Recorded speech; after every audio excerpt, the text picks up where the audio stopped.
As entrepreneurs, there's a reason why we decided to leave our 9 to 5 for an 8 a.m. to 10 p.m. I'm here to tell the stories of why we all hustle and grind for our companies. On today's podcast, I'm speaking with Lexi Godlewski. So, Lexi, thank you so much for being on the podcast today. It's really going to be a fun conversation. I know just even from our beginning, chatting before the show, it's going to be a fun conversation today because you have this wealth of knowledge on building companies. You've been doing it for 10 years. So and you have this really interesting, I'm going to let you explain it. You have this really interesting take on starting a company. And so I'm really looking forward to chatting with you today. Thank you so much for being on the show. Yeah, thanks for having me. I'm so excited. I think this is going to be a great conversation. Absolutely. So let's start off with this first. So a little bit about what you do. You're a marketing strategist, business consultant, and transformational coach. So I know we hear a lot of buzzwords about marketing strategist and business consultant, and there's a lot of people in this space. What defines you? What's your special sauce or something that makes you unique to stick out from everyone else?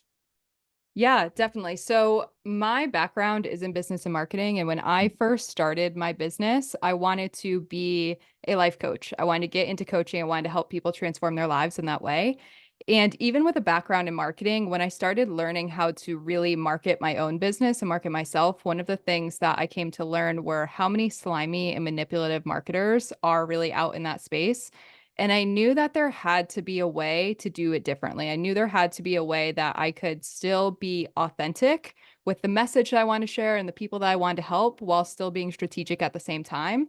And that's essentially what I developed was something that I call being a soultrepreneur. So leading with your heart and soul first, leading with those callings that you have, those dreams that you have. And then at the same time, how do you strategically build your business and market yourself in a way that aligns with who you are, the message you want to share, the gifts you want to share, while still being strategic at the same time? So I really infuse soul into all that I do, whether that's in life or in business or in marketing. And so when you say infuse soul specifically, what do you mean by that? Like what is the difference between that and a standard, more strategic? I know you're partly a Yeah. strategic planner. What is that other part that you bring to the table? Like more Great specific? question. Yeah. So a lot of marketing strategists that you'll talk to, they will, sit down with you and just give you kind of this cookie cutter approach of, hey, you need this sales funnel. You need to be posting this many times on social media. You need to say this, do that, add this, remove this, and they'll give you the strategy for it. But what they won't take into consideration is, what is the bigger vision that you actually have for your life and business? Who are those Hmm. people that you actually want to serve? Why do you want to serve them? What's the purpose behind your business? And also, one of the things I do with clients is I also look at what are the limiting beliefs that are getting in the way, or what are those mindsets that you've had in the past that maybe stop you from marketing it. Because I tell clients all the time, I could sit here and give you a marketing strategy, but if part of that strategy is you need to show up and post on social media or start a podcast or whatever it is, and yet you have limiting beliefs around like, who am I to go and do that? Or I don't want to show up on camera. I'm nervous to do that. Then you're not going to even execute on the strategy. So we really look at those pieces first, meaning what is the vision? Where do you want to go so that we can actually help you craft a strategy that creates that and that helps you create the life and the business you want. And then also what's that deeper why that you have? Who is the person that you'll feel passionate about serving?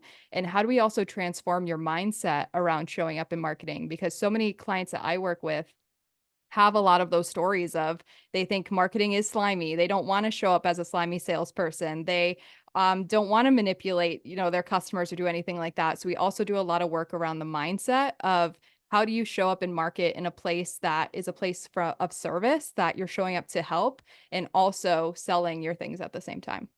Because I think you hit it right on the head. And that's why I wanted to ask this question and why I ask it of any person who's specifically in marketing is there's a lot of people that call themselves marketers out there. And Yeah, I a think a lot. lot of it is not actually marketing, or they're doing it Yeah. from a place that is not, it's more about me, me, me.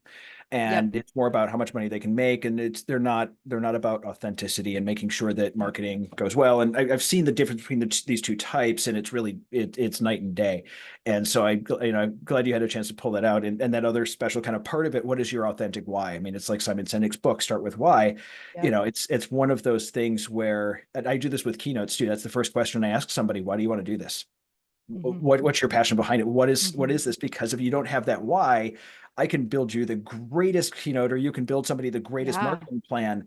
But if you don't understand why they're doing it and what's behind, or what's behind their initiative to go out and do this, then it's just not, it's going to fail, and you're totally. not going to get much out of it, you know. Totally. And one of the things that my clients and I talk about very often is there's so many people out there, especially in the marketing space, who are just asking, how can I get?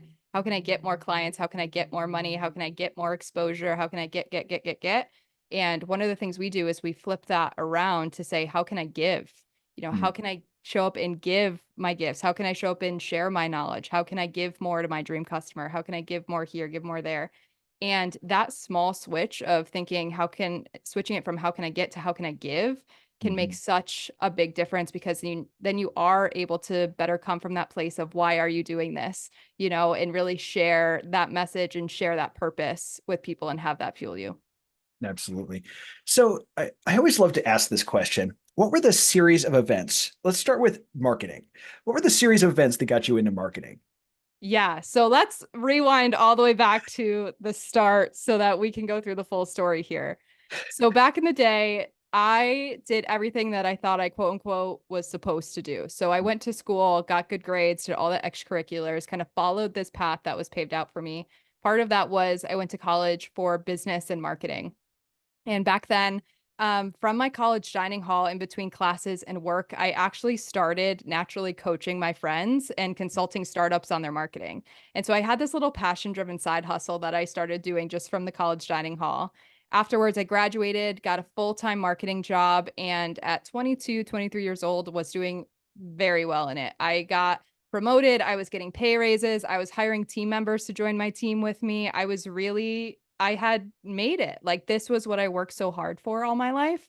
And I was climbing this corporate ladder, and I was doing it. But at the same time, I was so unfulfilled. I hated going to work every day. I hated getting out of bed. I hated what I was doing. I hated that I wasn't fully using my gifts or my skills as a marketer. And so I had these questions in my mind of like, you've got to be kidding me. Is this all there is to life? I just worked so hard throughout school for this. Like, this is what I worked so hard for. Yeah, I'm unfulfilled. And is this really my adulthood now? Is I just go to a job that I hate working, and I put in the hours and I get the paycheck and that's it? So I had these questions that were floating around in my mind. And then I kept, working hard. And eventually those questions later turned into anxiety attacks. It later turned into depression. And I was just really struggling with this idea of there's got to be more to life than this. And I went to work one day, and there was this very pivotal moment that really changed my life, where went for work and to work, and I was getting ready for a promotion that day. And one of our team members who I worked very closely with, she did not show up for work in the morning. And we figured, there were meetings going on and everything like that. So we're like, all right, well, check in the afternoon, come back in the afternoon. She still didn't show up. So now we're getting really nervous. Hmm. Long story short, turns out that she had suddenly taken her own life the night before.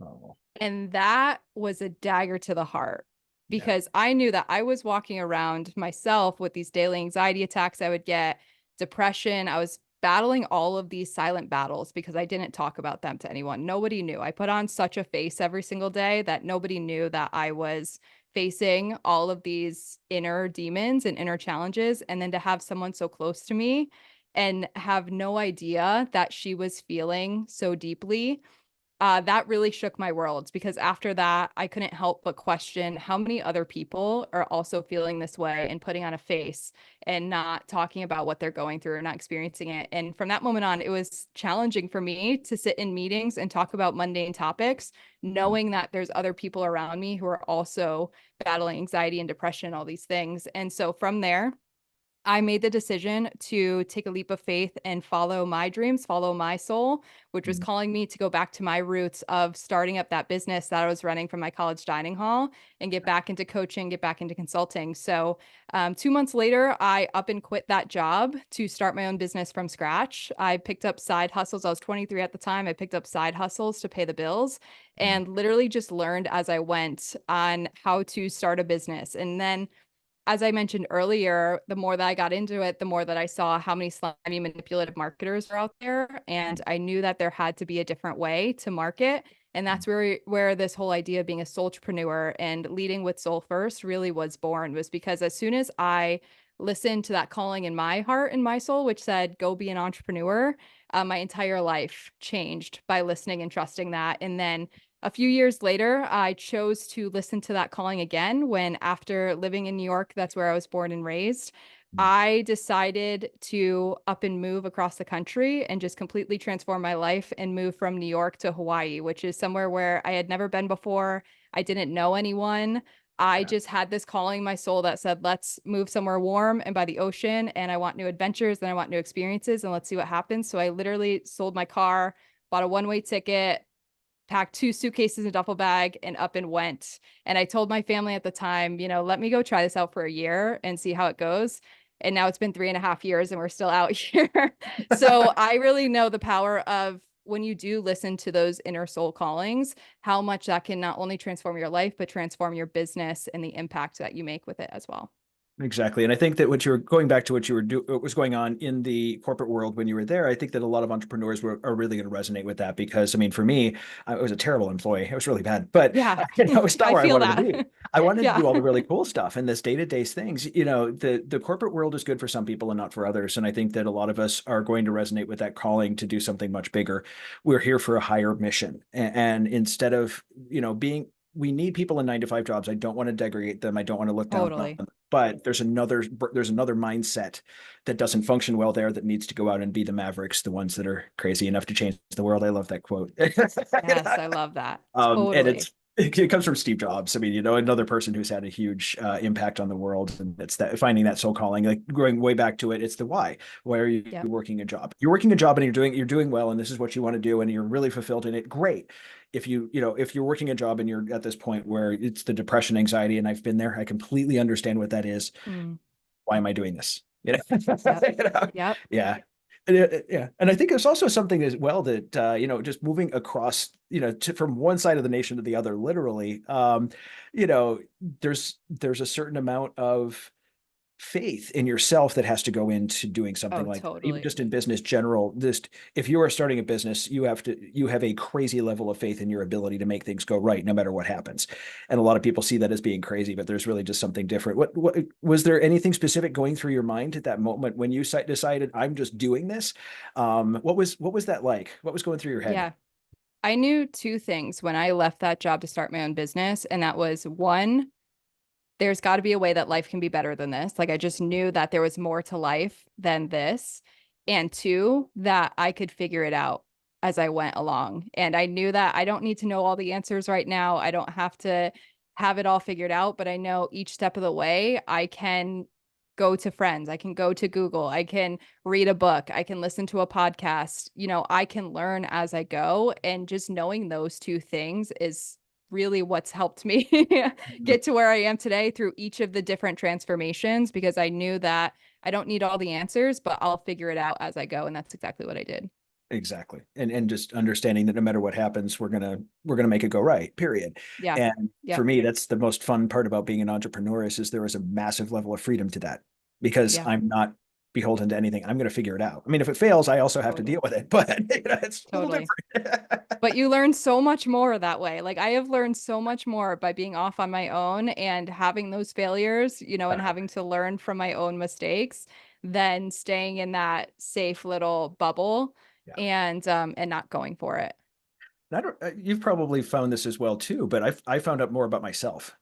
Yeah, Like there is some serious 100%. soul journey stuff that goes on when you're in business because you're faced, 100%. you go into the situation with any level of issues or things that you don't want to confront, you are now forced to confront them. There's no Yeah. question. I tell people all the time that my first year of business was my personal growth boot camp. Mhm. 100%. That first year, I was reading about a book a week because I just was, again, it was part of the, I just need to figure this out. I was like, where do I even begin? What do I need to know? How I just trying to learn as much as I could. And that was totally my personal growth boot camp, because you're just shown so many of these different layers of yourself that you didn't even know were there, that you Mhm. have to grow through, that help you then reach the next level. Absolutely. But it's once you're on the other end of it, it sucks while you're doing it. Just point Yeah. blank, it sucks Yeah. a lot. It's really difficult. But when you're at the other end of it, there is so much. I understand people like Elon Musk and Steve Jobs a hell of a lot deeper, on a much, much, much deeper Mm, level, and why they function the way they do. But I also understand more about myself too. So it's just yeah. one of those, you end up being a much stronger person at the other end. And it's Totally. Yep. wonderful. It's wonderful. Cool. So we went into your podcast a little bit. I'd like to kind of go into it. Building my empire. Tell us a little bit about how that started, what's going on with it, what it is, what your intent is behind it. Yeah, definitely. So my podcast is Building My Empire, A Journey of Transformation. And I started that back in 2019 with nothing other than my iPhone and my white Apple headphones. Back I love then, it. I was literally living at my parents' house and I wanted to start a podcast to document the journey of building my business from the ground up. So I Mm. really wanted to take listeners along that journey with me of, hey, join me on this. I'm going to I'm going to go for it. I'm going to learn things. I'm going to fail things. I'm going to meet cool people along the way and I want to bring you along that journey with me. And so my podcast really documents my journey of building this business and also transforming my life. So Mhm. I really started from just what I had. And then you'll hear, an episode like 50 or something. That's when I finally get my nice mic. And then you hear, later in episode 100 something, that's when I moved from New York to Hawaii. So it's really bringing people in to my world. And one of the things that I love to do with my podcast is keep it as authentic as possible. So a lot of times I'll just pick up my phone and record an episode after I get out of a meeting or if I'm headed somewhere else, because I really want people to feel like they're right there with me in this journey with me and learning from me as I grow and as I build this business, to make it very relatable for them. So it's been a really fun adventure. And like I mentioned, when I meet cool people along the way who also have inspiring stories of leading with their heart or transforming their life, I have them on the podcast. So it's been really a cool way to document this journey and share in real time what I'm learning with people. Exactly. And I think I love the fact that you said, it's about episode 50 before I got my good mic. I love that because that really shows just do it. Yeah. Then that's what I wanted to get across to people is that you don't need all the fancy stuff to get started, whether that's a podcast or your business or whatever your idea is. Like you can literally just start with what you have and with where you are and Yeah. then grow and expand from there. So I really wanted to show people in real time that that's true and I was doing exactly the same. Uh-huh. I have a friend of mine, Chris, that says the only way to fail is to quit. That's it. The rest of the Yeah. time, it's just I learning and totally you believe pivot, you do that. your thing. It's the only way Totally. to fail, just quit. Yep. And, just understanding that you're going to figure it out along the way. Things are not going to go right. The market's going to tank, everything's going to go wrong. You're going to end up with a lawsuit. It's all Yeah. cool. We're going to And figure it so out. It's all good. So through that, you also, to your point, hear the episodes of going through the pandemic. And I have episodes where I'm like, okay, we're locked in the house today. Like, here's some thoughts on my mind. So it really does bring people through that journey too, of like, also, how do you build a business through a pandemic or through economic hardship? How do you transform your life? So I'm very big on just being authentic and being real with people. So I love that my podcast is a way that I can express that and that I can just, be authentic and share what I'm going through. Absolutely. So there is one other thing I want to hit really quickly. What is a Yeah. certified triple threat marketer? What does that mean? Yes. Yeah. So a certified triple threat marketer. I did this training over with the ladies at Funnel Gorgeous back in 2020, actually. Mhm. And I became certified in digital marketing strategy, copywriting, as well as design. So a lot of marketers who are out there usually are very skilled at one of those three things. Mhm. So I became certified in all three so that when people work with me, they don't need to hire three separate people. They can work with me as their coach, as their consultant, as their strategist, as their copywriter, as their designer, so that it's all in one and it's a one-stop shop versus having to hire all this whole team of marketers to go and help you out, which has been really cool. That's nice. And that's one thing with marketing. I've been through this journey of marketing and I've screwed up just about every possible way you can Yeah. because that's what We we all do do. at some point with marketing. Yeah. um, but it's one of those things. I've noticed that there's a lot of different aspects. So there's the copywriters who are really, really good about doing this one thing. And then, so it's a bunch of Yeah. specialists. And for me, that's one thing that's been difficult for me is Yeah. great. I have to be the strategist over everything. Having somebody to come in and say, nope, I go all of these parts makes things Yeah. significantly easier. Yep. Awesome. Yeah. Yeah. So that's been really fun. So I love being able to do that. Even just yesterday, I was sitting down with a friend and looking at their sales page for something and able to be like, okay, let's change this strategy. Let's change this copy. Let's tweak this design here. So just to be able to have the know-how to do all of that in one has Yeah. been really beneficial and cool to experience with my clients. So I think that is something, just the question came up in my mind because Yeah. at this point, I'm a solopreneur. I'm chief everything officer. So, and I think a lot of people are in that situation where they are having to just figure it out on their own. There's a lot of information out Yeah. there. And a lot of times it's, okay, now I'm going to focus on Instagram and I'm going to focus on Instagram Reels because I think that's a way to grow. So they get Yep. focused on one thing at a time, which I don't think is bad. Focus, do one Yep. thing, get good, then do another. Talk to me a little bit about strategy because I think that's something that some people miss where they go to somebody who build their Instagram page or Instagram profile, or they'll go to LinkedIn, or they'll go to somebody who's really good at Google ads. Talk to me a little bit about the higher level strategies and what somebody who's in who's a smaller business should look at as far as strategy is concerned, like what huge strategy, high Totally. level.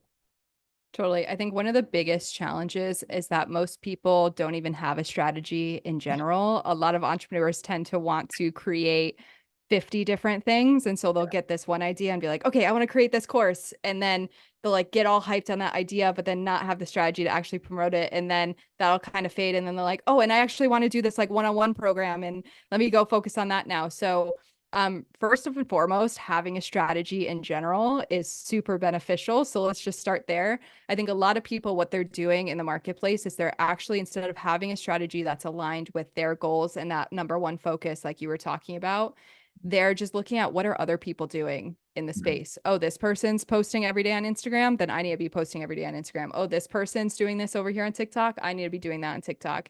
So Mhm. instead of being super dialed in on what is that goal and where does my focus need to be, it's I'm looking around at what everyone else is doing in the space and then just modeling that without realizing that a lot of those people also don't have a strategy or also don't know what they're doing and don't have it tuned in. So it's like all these people are just comparing themselves to each other versus like, let's slow down, put the blinders on, and let's stay focused on your game of what is that number one priority? What is that number one goal that you want to achieve? And then from there, let's break that down. So let's say your goal is to create an online course, for example.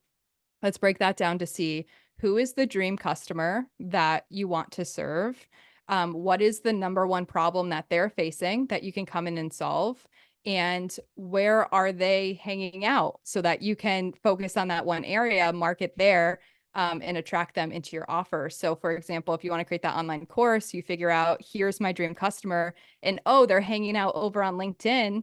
Great, let's go market on LinkedIn then and put our focus and put our energy towards that versus feeling like you need to be doing all the things and be everywhere all the time, at least to start. Because then if you gain some traction, then we can start looking at, okay, how do we post on LinkedIn and Instagram? How do we post on LinkedIn, Instagram, and Pinterest or whatever it is? Mhm. So first and foremost, having a strategy in general is really beneficial. Second of all, stay tuned on and stay focused on your game versus what everyone else is doing. And third, stay focused on what is that number one priority, to your point, what is that number one focus and what's actually going to help move the needle forward to help you achieve the goal versus feeling like you need to do all the things all the time. Yeah. Which is what a lot of us feel like we have to do. All the things all the Yes, time. And it's all the things yeah. all the time. Yeah, especially in the marketing world, as soon as you Yeah. hear another social media platform come out or, Instagram just launched this new thing, now you got to be doing that or whatever, it can be so easy to get overwhelmed by all of that and feel like you need to be doing all of it all the time. But the more you can stay focused on what that number one goal is and what's actually going to move the needle forward to help you achieve that and keep your blinders on versus comparing yourself to other people, that right there is huge in and of itself. Awesome. Well, one last question for you as we're wrapping Yeah. things up, and that is, what is one book or podcast that you'd like to share with the audience that's had a major impact on your life? Yes, there are so many. I have a full list, Oh, but yeah. one of the books that I really love is Outwitting the Devil by Napoleon Hill. Uh-huh. I don't know if you've Yes. heard that one. Oh, yeah. Very So much. I love that one because most people just know Think and Grow Rich by Napoleon Hill. But one of the reasons why I love Outwitting the Devil is because people don't realize that he wrote that back in the 1930s, I think. Yes. And Yeah. then his wife had convinced him, she said, this knowledge is so new that if you publish this right now, people are going to come after us. And I don't want that. So Yeah. she had him promise that he wouldn't release it until after she died. So the transcript stayed in the family until the 2010s when it was finally published and finally released. And then when you read that book, which was written in the 30s, you're like, wow, this knowledge, this information is still so relevant Yeah. today. So I love like the history behind that and how he wrote that back in the 1930s and it just got published, recently. So that's been an awesome book that I love. Awesome. Well, Lexi, thank you so much for being on the show today. I really appreciate you being here and dropping so much wisdom. Thank you so much. Yeah. Thank you so much for having me. I had a blast. Anytime. Thanks again for joining us on the Hustle and Grind podcast. If you'd like to learn more about Lexi, check out the link in the description.